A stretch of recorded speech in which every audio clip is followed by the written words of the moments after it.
Hello, అందరికీ నా హృదయపూర్వకమైన నమస్కారాలు.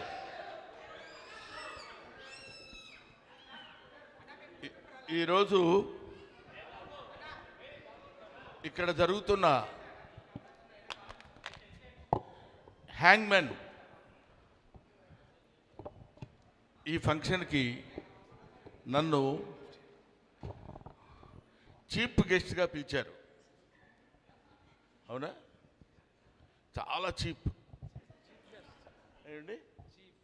ఓహో, చీఫ్ గెస్ట్గా పిలిచారు. నేను చీఫ్ గెస్ట్ అని ఎందుకన్నానంటే నోరు తిరగలేదు. ఏదో అలా ఇటు నుంచి అటు వస్తే కారు వేసుకుని ఇక్కడికి వస్తే మేము ఇక్కడ ఉండి మిమ్మల్ని రిసీవ్ చేసుకుంటాం, మీరు వెళ్ళిపోవచ్చు, 3:45 4 o'clock ఇక్కడ ఉండండి అని చెప్పారు. అది చాలా ఆనందకరమైనటువంటి విషయం. దాన్ని చీఫ్ గెస్ట్ అంటారో నాకు తెలియదు. సో ఏదేమైనా ఈరోజు ఈ ఫంక్షన్కి నేను ఇక్కడికి రావడానికి ముఖ్య కారణం, నాకు అజయ్ మైసూర్ గారు, ఆయనతో పెద్ద పరిచయం లేదు. ఆ తర్వాత డైరెక్టర్ గారు, ఆయన విహాన్ గారు, ఇక్కడే చూశాను నేను, ఆయనతో కూడా పెద్ద పరిచయం లేదు. కానీ ఈ టీం కూడా సిన్సియర్గా చెప్పాలంటే నాకు వాళ్ళు పరిచయం లేదనుకంటే వాళ్ళకి నేను పరిచయం లేదు. ఎందుకంటున్నానంటే ఆ మాట, వీళ్ళందరూ ఎవరూ తెలియకపోయినా ఈ ఫంక్షన్లో నేను మాట్లాడటానికి ఎందుకు వచ్చానంటే, the title of the film హ్యాంగ్మెన్.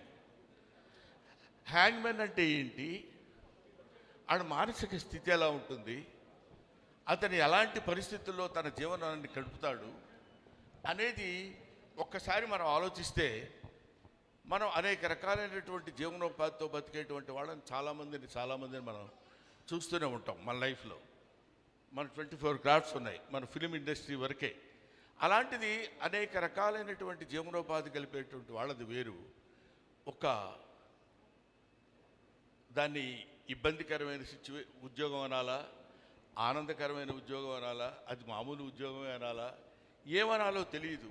కానీ అతని ఉద్యోగం ఏంటంటే ఒక మనిషిని ఉరితీసే మనిషి యొక్క భావోద్వేగాలు ఎలా ఉంటాయి, వాడి జీవన విధానం ఎలా ఉంటుంది, ఎలా గడుపుతాడు అతను. పొద్దున్న లేస్తే మామూలుగా ఏదో బ్యాంక్ వెళ్ళి సంతకం చేసి అక్కడ బిల్స్ తీసుకొని మనీ ట్రాన్సాక్షన్ చేసే ఉద్యోగం ఎలాగో, పొద్దున వెళ్ళిపోయి అక్కడ ఒక గొయ్యి తీసి లేకపోతే ఏదో ఒక కావాల్సిన ఉరికంబాన్ని ఎక్కించి ఇతను చచ్చిపోయిన తర్వాత చచ్చిపోయాడని చెప్పేసి సంతకం చేసి వెళ్ళిపోయేటువంటి ఒక కామన్ మ్యాన్ లాగా అతను పడేటువంటి మానసిక వ్యధ ఎలా ఉంటుంది అనేది మిస్టర్ విహాన్.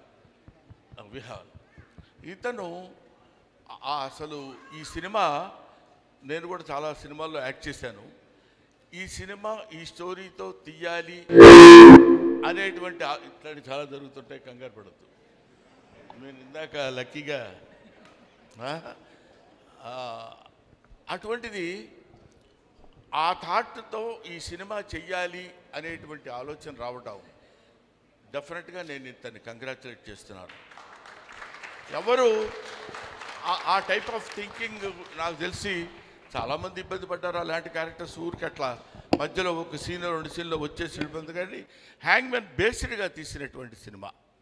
తర్వాత ఈ సినిమా ఇండస్ట్రీలో ఏంటంటే కొంతమందికి బాగా కలిసి వస్తుంది సినిమా అంటేనే అది కలిసి రావటమే సినిమా. కుదరాలి అంటాం చూడండి, వాడికి బాగా కుదిరేసిందిరా అంటాం. అలా సినిమా అంటే అలా కలిసి రావాలి. నాకు తెలిసి బ్రహ్మాజీ ఒక మంచి విషయం ఉన్నటువంటి నటుడు. ఇందాక అమ్మాయి చెప్పినట్టు హీజ్ ఏ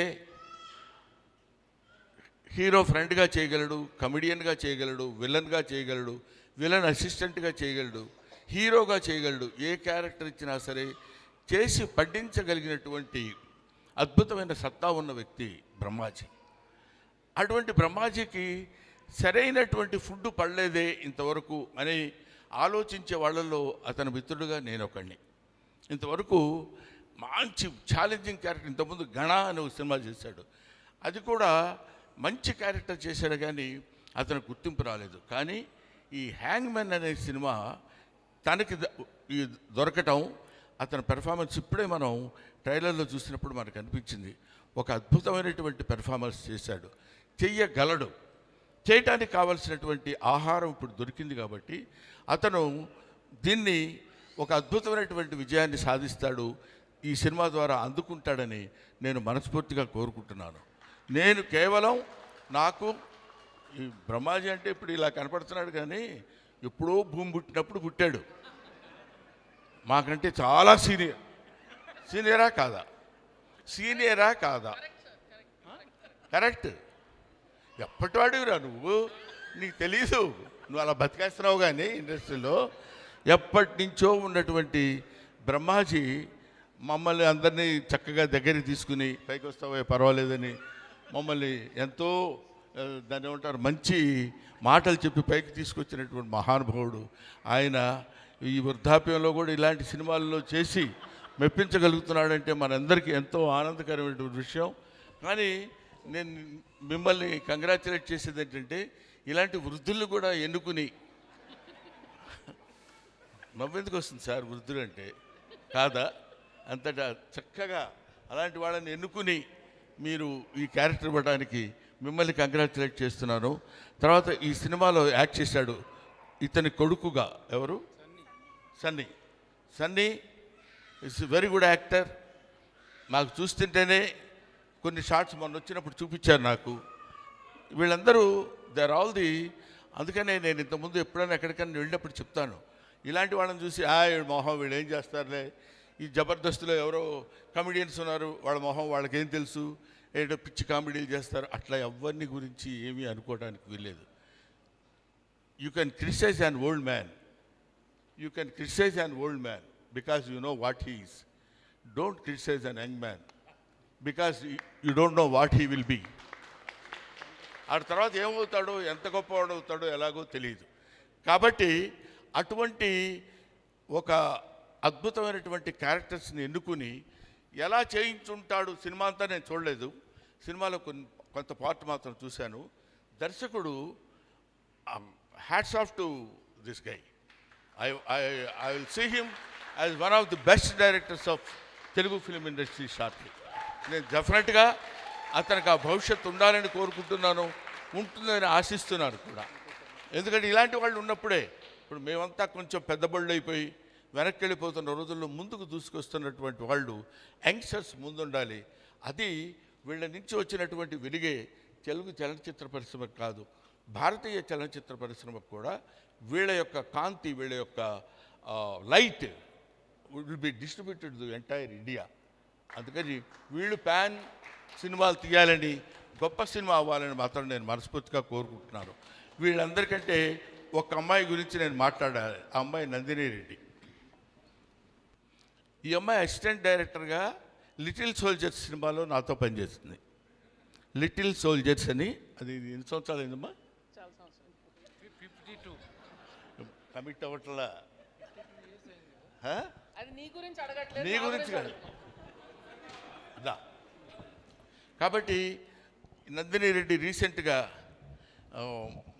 మా ఇంటి బంగారం, అదే ఇప్పుడు మన ఆంధ్రదేశంలోనే బంగారం ఏర్పడిందని మనకు తెలుస్తున్నారు కదా, రాయలసీమలో బంగారం వచ్చిందని. అలాగే మన ఇంటి బంగారం నందిని రెడ్డి కూడా చీఫ్ గెస్ట్గా ఇవాళ ఇక్కడికి వచ్చి, ఇది ముక్తసరిగా అందంగా గంగిగోగుపాల్లాగా ఉన్నటువంటి ఈ మీటింగ్ నాకు చాలా నచ్చింది, చాలా ఆనందంగా ఉంది. I wish all the best. Hero come కాదా, హీరోకి తక్కువగా ఏం లేవు, నువ్వు హీరోని డామినేట్ చేయాలంటే వచ్చావు వాళ్ళు, నాకు తెలుసు, అర్థమైంది. So I wish you all the best my dear Vihaan. Thank you మా, థ్యాంక్ యూ. నేను మళ్ళీ ఇక్కడ కనబడితే మీకు బాగుండదు.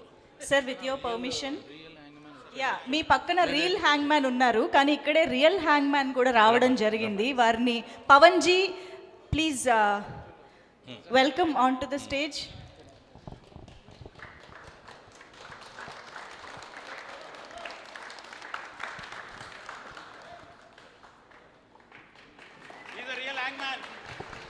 హలో, ఈయన రియల్ హ్యాంగ్ మ్యాన్ అన్నారు.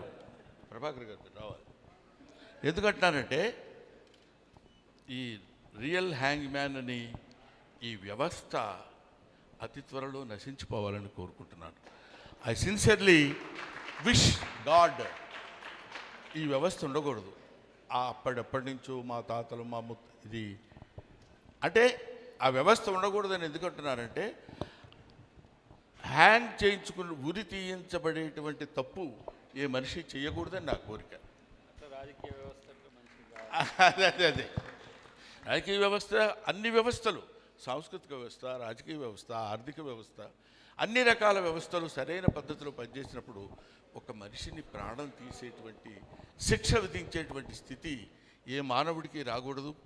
ఇంతోనే ఈ ఉరి శిక్ష అనబడేటువంటి హ్యాంగ్మెన్ అనబడేటువంటి ఆ వృత్తిని క్షీణించి నశించిపోవాలని నేను మనస్ఫూర్తిగా కోరుకుంటూ, ఈ సినిమా నీ ద్వారా పెద్ద హిట్ అయ్యి ఇది గొప్ప విజయాన్ని సాధించాలని నేను మనస్ఫూర్తిగా కోరుకుంటున్నాను.